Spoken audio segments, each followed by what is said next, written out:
bonsoir à tous. À la une de ce journal, la résolution de la crise anglophone suscite des opinions divergentes et tranchées entre Paris et Yaoundé.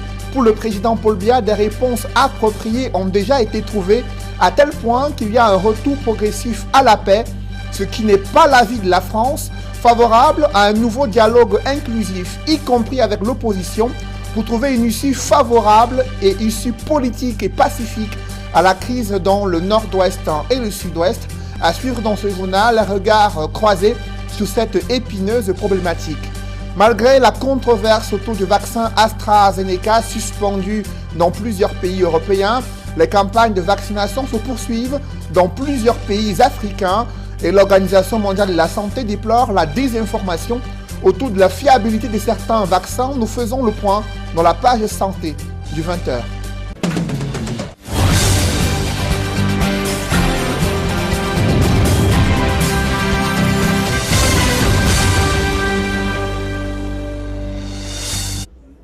Merci de suivre cette édition complète de l'information sur Equinox Télévision.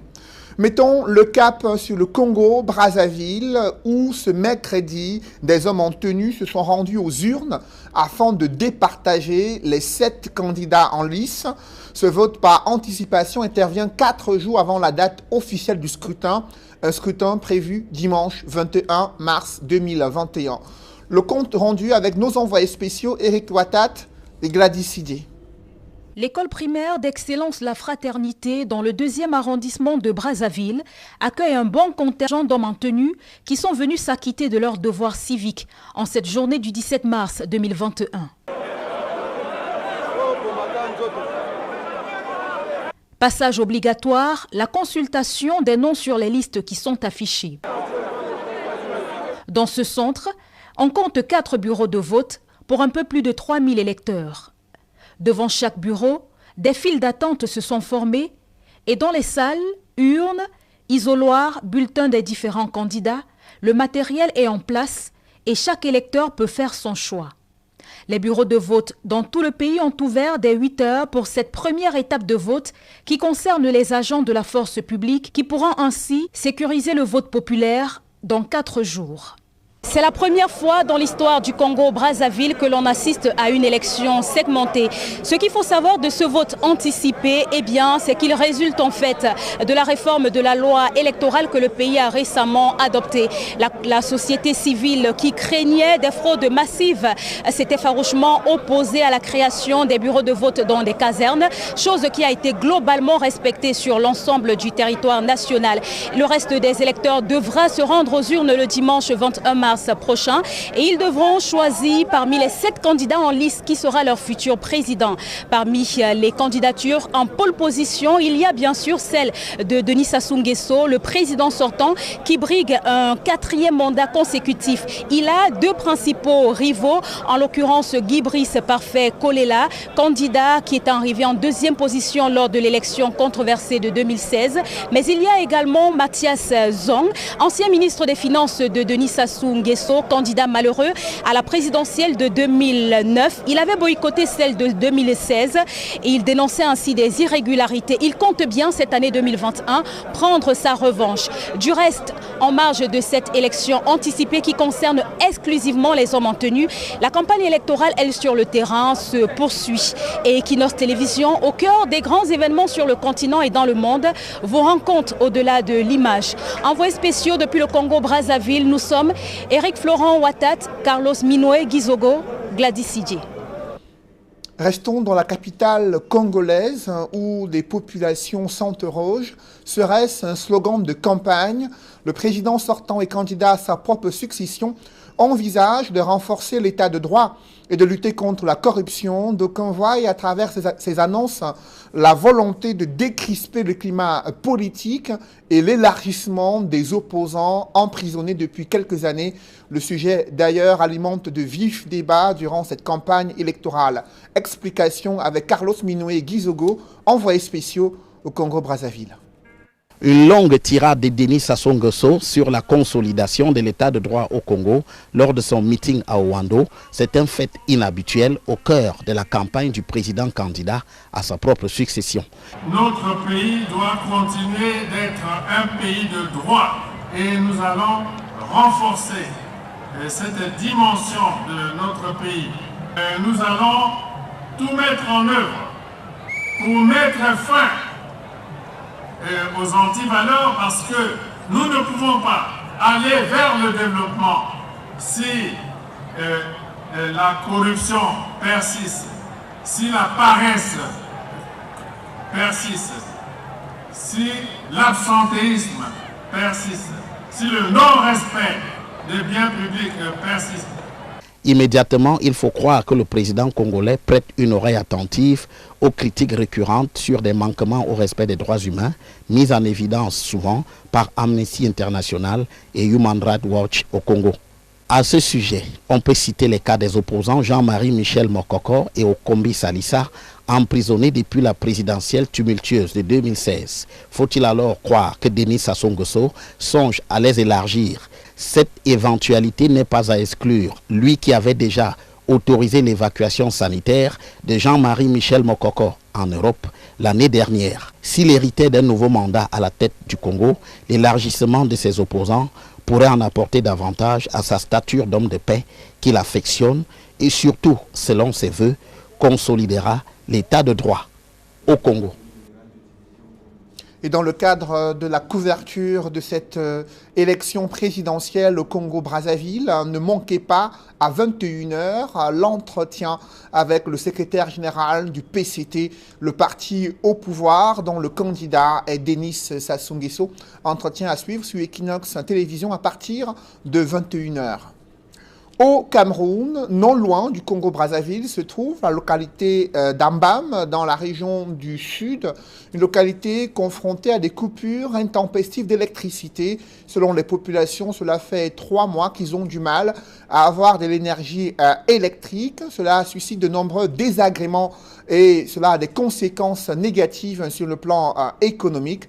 L'entreprise en charge de l'énergie électrique, Eneo, précise qu'il y a eu des pannes sur ces différents groupes et qui ont suscité une intervention pour rétablir l'énergie électrique. Explication dans ce reportage de Roger Takala, Farel Bounia et Julienne Berthe-Bissaye. À Ambam, dans le sud Cameroun, les habitants de cette localité n'ont pas d'électricité depuis 3 mois. Pourtant situé à un jet de pierre du nouveau barrage électrique de Memvele. Ici, les ménages sont alimentés par ACO. Quand je suis arrivé ici, avant qu'on ouvre le salon ici, on nous a fait comprendre que le courant était à quelques mois qu'on puisse l'avoir. Mais jusqu'aujourd'hui, là, ça fait plus de 3 ans que je suis sur place, c'est la même chanson. Et ce qui nous fait beaucoup de peine, c'est que le barrage de Memvele est à côté. Mais nous-mêmes qui avons ce privilège, on n'a pas le courant. Dans cette série de délestages, les opérateurs économiques payent au prix fort de leurs activités. Tout tourne désormais au ralenti. Nous sommes harcelés par les clients. Tous les jours, on se retrouve à la brigade. Tous les jours, on est au commissariat. Or, Eneo nous fait vivre une situation déplorable dans la ville. Même les impôts ne nous laissent pas. Moi, j'ai une lettre de mise en demeure que le chef centre d'impôt m'a envoyée. Les impôts, on m'envoie une lettre de mise en demeure, je dois aller me présenter aux impôts, je dois payer ceci, je dois payer cela. Je vais faire comment? Depuis octobre, on n'a pas de courant dans la vallée du Thème. Et pour pallier à ce déficit énergétique, la société en charge de la distribution du courant électrique avait installé une centrale thermique. Cependant, les habitants d'Ambam dénoncent une gestion jugée calamiteuse. Parfois, on nous parle du monnayage, que pour être branché là-bas, il faut de l'argent. C'est pour cela que je vous parle toujours du boom business. Les gens trouvent leur compte. À la suite de cet incident, Eneo reconnaît la dégradation des services dans la localité d'Ambam et promet de réparer les pièces défectueuses suite à un diagnostic effectué par ses équipes techniques dépêchées sur les lieux. Les habitants d'Ambam vivent désormais avec un seul espoir, bénéficier pleinement de l'énergie fournie au barrage hydroélectrique de Memvele. Alors qu'il y a un débat sur l'opportunité ou non de se faire vacciner contre la maladie à coronavirus. Le président de la République s'est prononcé sur le sujet. Le chef de l'État est favorable au vaccin. Il est même allé plus loin, exhortant ses pairs de la CEMAC à privilégier la vaccination dans la lutte contre la pandémie de Covid-19. Il s'exprimait ainsi en tant que président en exercice de la CEMAC et lors de la journée de la communauté économique et monétaire d'Afrique centrale. Paul Biya a tenu un discours qui a été rendu public par le président du Conseil économique et social. Selon le chef de l'État du Cameroun, le vaccin est le moyen le plus efficace pour atteindre l'immunité collective.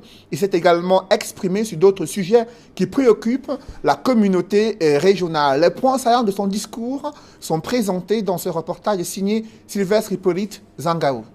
À ses pairs et au peuple de la CEMAC, Paul Biya, le président en exercice de la conférence des chefs d'État de la CEMAC, fait savoir qu'au-delà des mesures de lutte contre la pandémie du coronavirus, la vaccination constitue indéniablement le moyen le plus efficace pour atteindre l'immunité collective et freiner définitivement la propagation de la pandémie.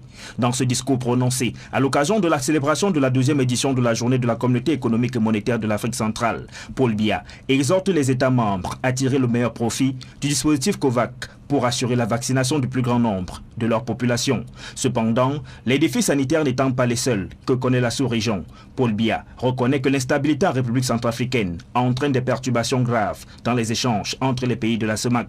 Mais le président en exercice de la conférence des chefs d'État affirme que grâce aux efforts conjugués des forces de défense des différents pays membres, les actions terroristes de Boko Haram dans la zone du lac Tchad sont largement maîtrisées.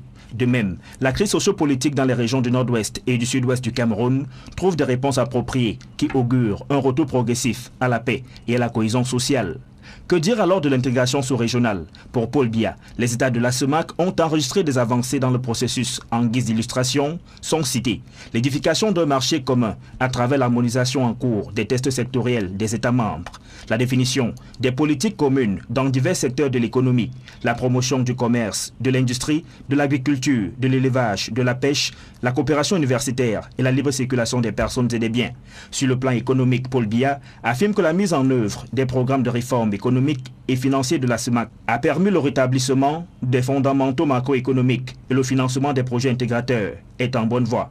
Il faut alors pour cela, conclut Paul Biya, s'appuyer sur l'économie numérique qui offre de nombreuses perspectives dans l'appropriation de l'intégration et le renforcement de la résilience économique de la CEMAC.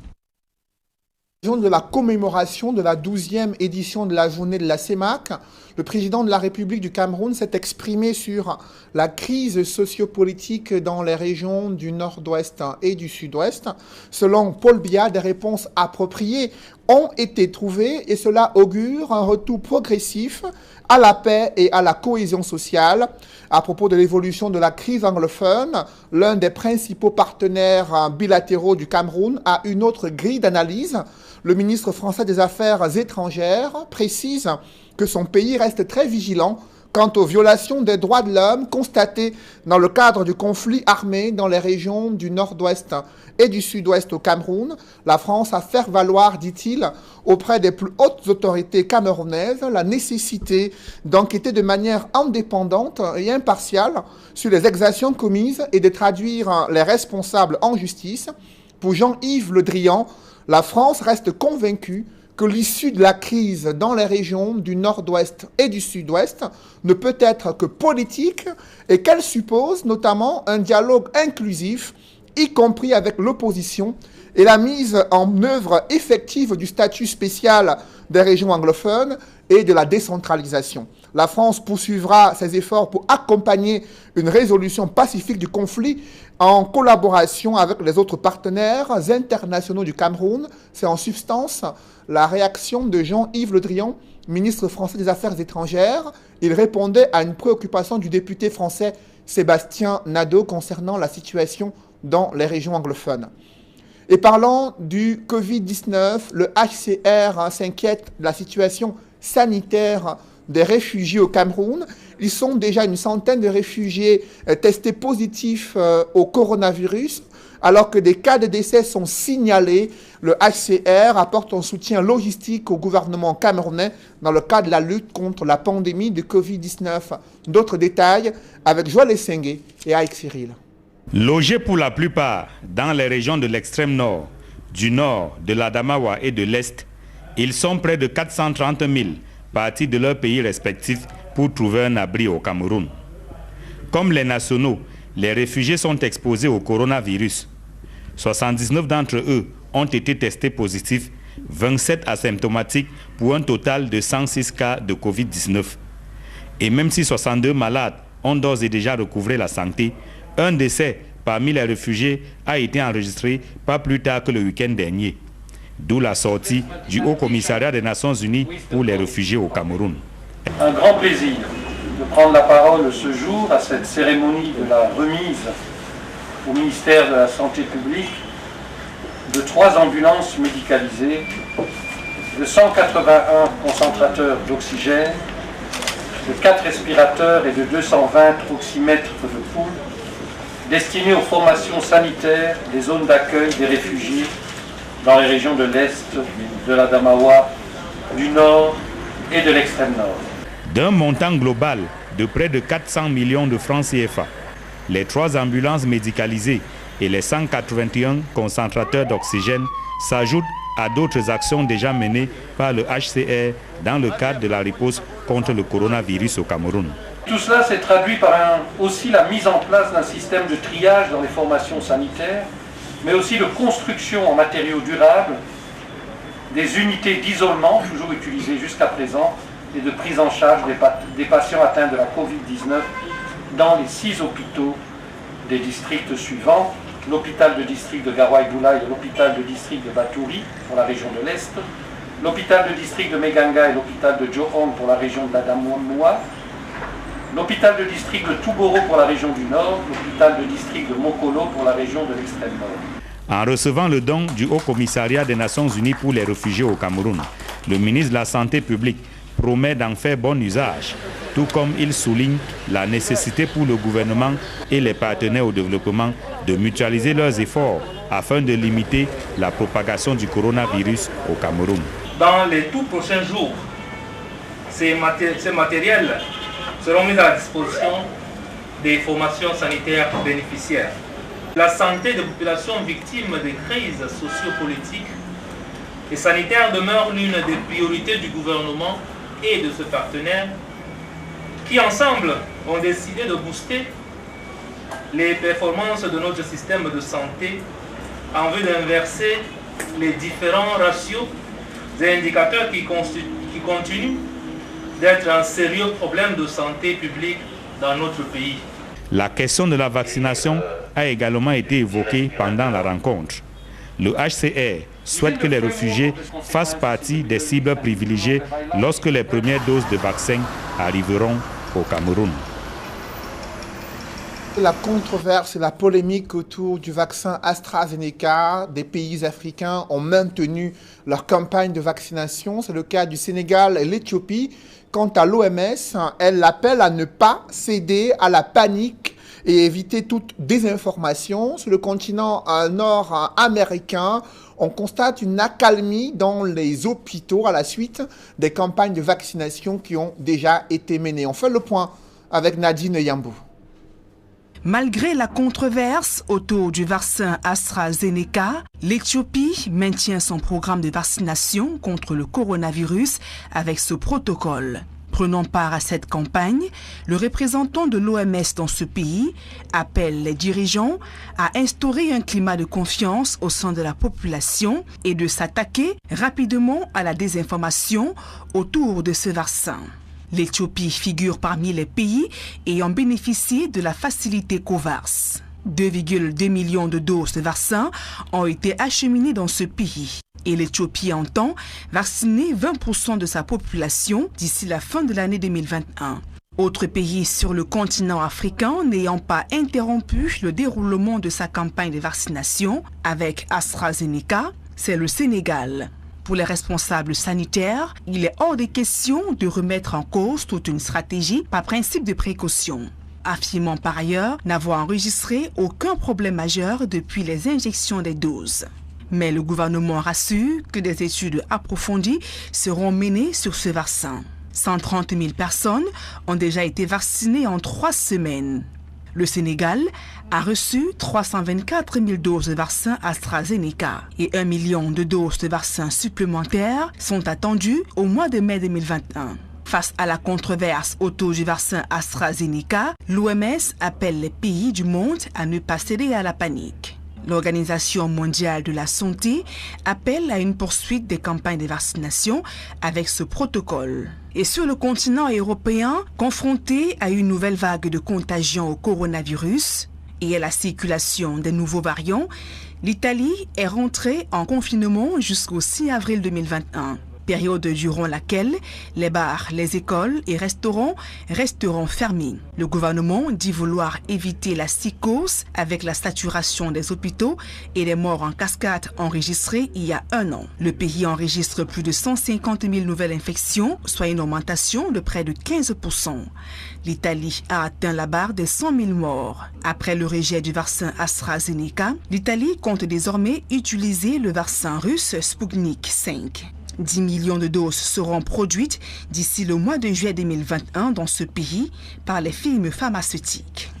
Aux États-Unis, par contre, c'est une lueur d'espoir qui se dessine pour un pays plongé dans le chaos sanitaire depuis plusieurs mois. Le nombre de nouveaux cas quotidiens et soins intensifs en réanimation sont en baisse dans les 50 États. De même que le nombre de décès a drastiquement chuté. Aux États-Unis, plus de 72 millions de personnes ont déjà été vaccinées contre le coronavirus. Cette vaccination permet d'alléger la pression dans le pays. Les personnes déjà vaccinées peuvent désormais se réunir sans masque de protection. Le président Joe Biden annonce l'ouverture des vaccinations à toutes les personnes adultes d'ici le mois de mai 2021. Par mesure de précaution, la frontière entre les États-Unis et le Canada demeure fermée jusqu'au 21 mars 2021. Parlons à présent de ces femmes très peu engagées dans la recherche scientifique au Cameroun. Pourtant, il existe des opportunités pour les femmes. Le sujet était au centre d'une réflexion menée à l'université de Douala. Des scientifiques, des chercheuses se sont réunis afin de comprendre la faible implication des femmes dans la résolution des crises et son très faible engagement dans la recherche scientifique. Explication dans ce reportage est signé Cédric Ding.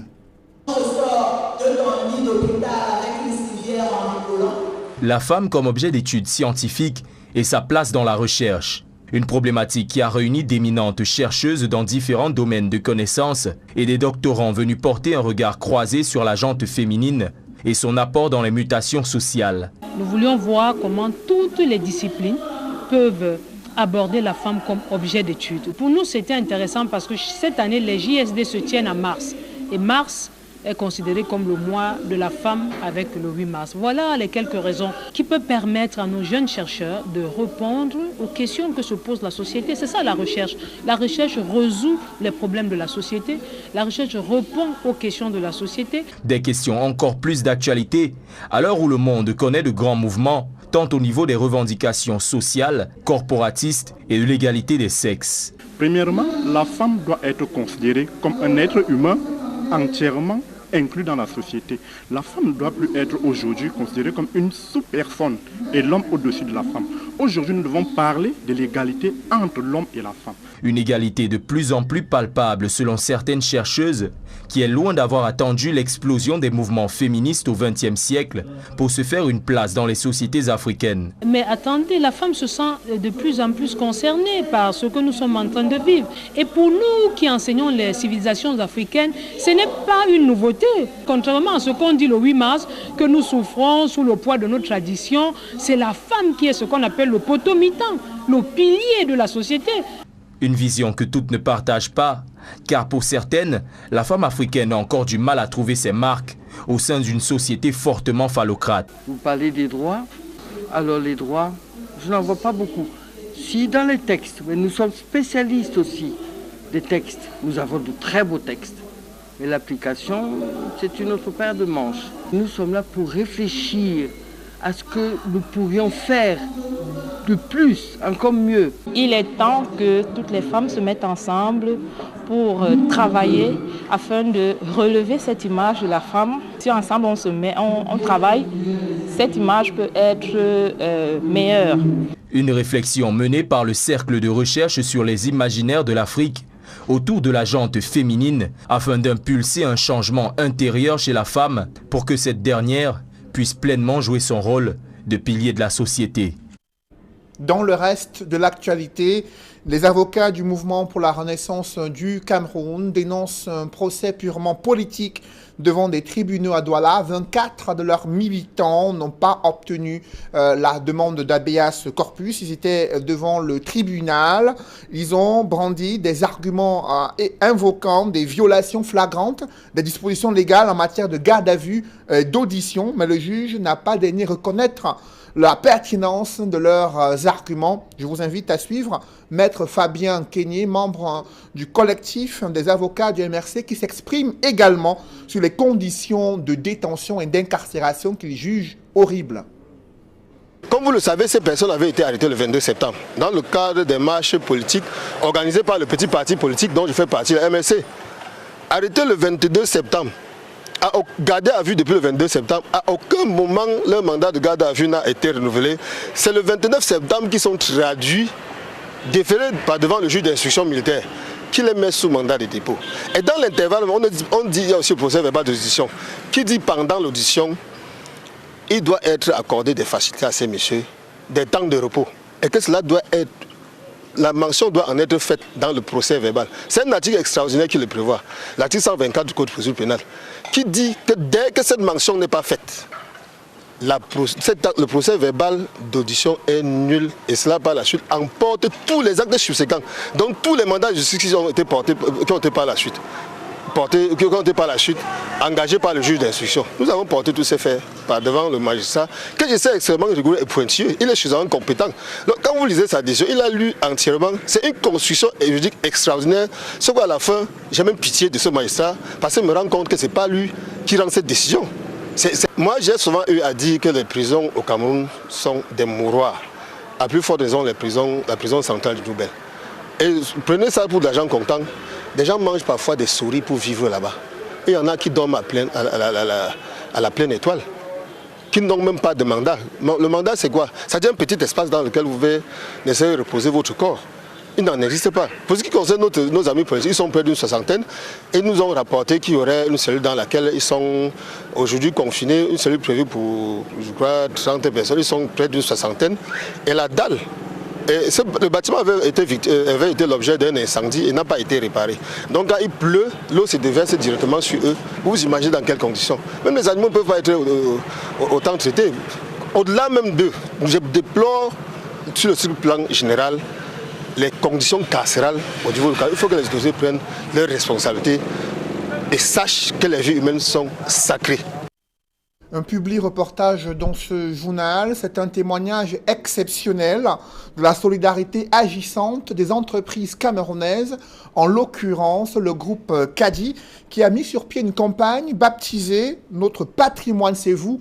Objectif, soutenir les Camerounais et leur démontrer que sans eux, le groupe Kadi n'existerait pas. Reportage. Ce sont des larmes de joie qui coulent sur les joues de cette dame. Des larmes de remerciement pour elle et les 28 personnes qu'elle abrite depuis 4 ans. Un don inestimable, c'est tellement peu, mais tellement important. Very, very happy. It is a privilege that the foundation of Fortuna Kaji, that they are here. Honestly, when I see what has been offered to me, it's really marvelous. I have been here for the past 2 or 3 years and I live with about 28 people in the house. This has never happened. This is something unique and I say, may God bless you people. May God replenish your sources. De l'huile, du savon, du riz, de la farine, des bassines et des épices entre autres sont là les denrées de première nécessité qui viennent alléger la peine de ces familles en difficulté. Elles sont au total 135 familles qui ont reçu chacune ce don de l'Union camerounaise de brasserie et la fondation Fouatoula Kaji Fosso en partenariat avec le réseau de lutte contre la faim au Cameroun, Reloufa, dans le cadre de la campagne de solidarité lancée depuis le début de l'année 2021. Le déploiement de cette campagne a commencé dans la ville de Tchang, où nos frères et sœurs ressortissants du nord-ouest et sud-ouest, résidant dans la ville, ont été comblés. What I've discovered today has been so interesting. So many groups have come with food to distribute, but the impression I want to have here first is the organization. For the 4 years that I've been here, this is the food that I'm taking as an IDP. We have been seeing food, but we don't have it. But your organization has been so wonderful. The inspiration that we want to give to God is that what Kaji and his partners are doing to us today, we want to believe that it is unformidable, because when God has blessed them and they have come to bless us like this, I think it's so wonderful.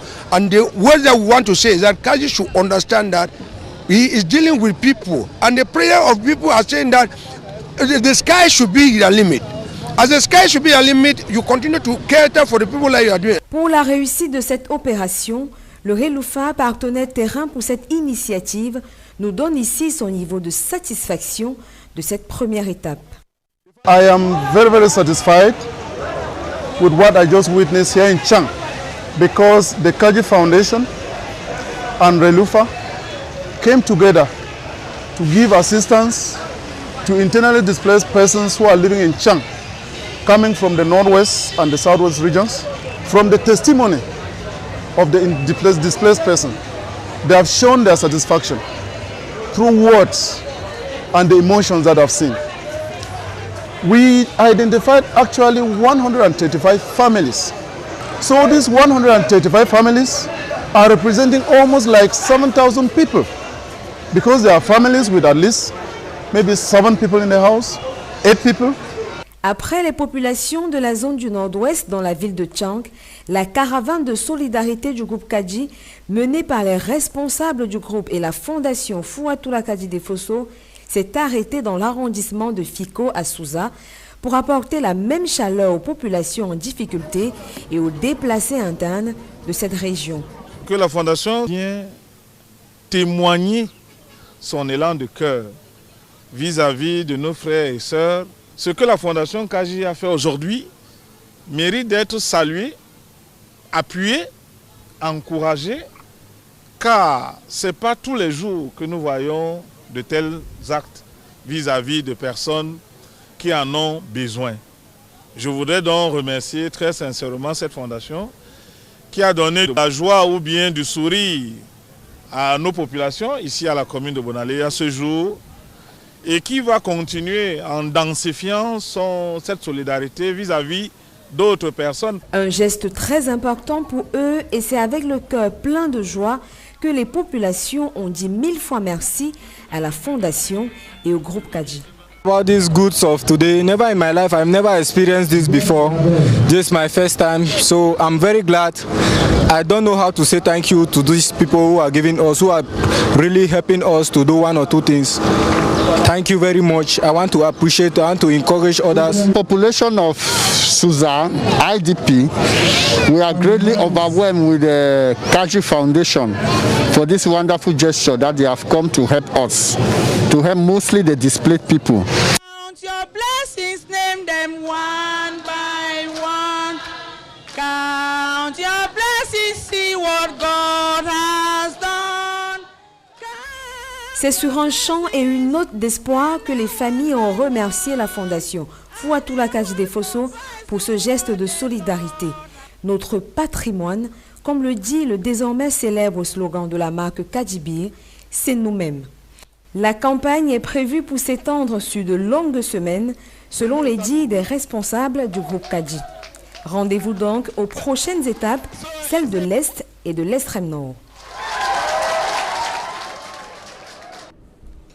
Mesdames, Messieurs, c'est la fin de ce journal. Merci de l'avoir suivi. Juste après cette édition de 20h, retrouvez Serge Alain Autou et ses invités pour le débrief du journal sur le plateau d'Equinox Soir. Serge Alain. Polémique autour du vaccin AstraZeneca, l'Organisation mondiale de la santé demande de ne pas céder à la panique. Selon l'OMS, ce vaccin est fiable après plusieurs vérifications qui ont été menées. L'OMS exprime ainsi pour tordre le cou à la désinformation autour du vaccin AstraZeneca. suspendu dans plusieurs pays européens après des effets secondaires observés chez certaines personnes vaccinées.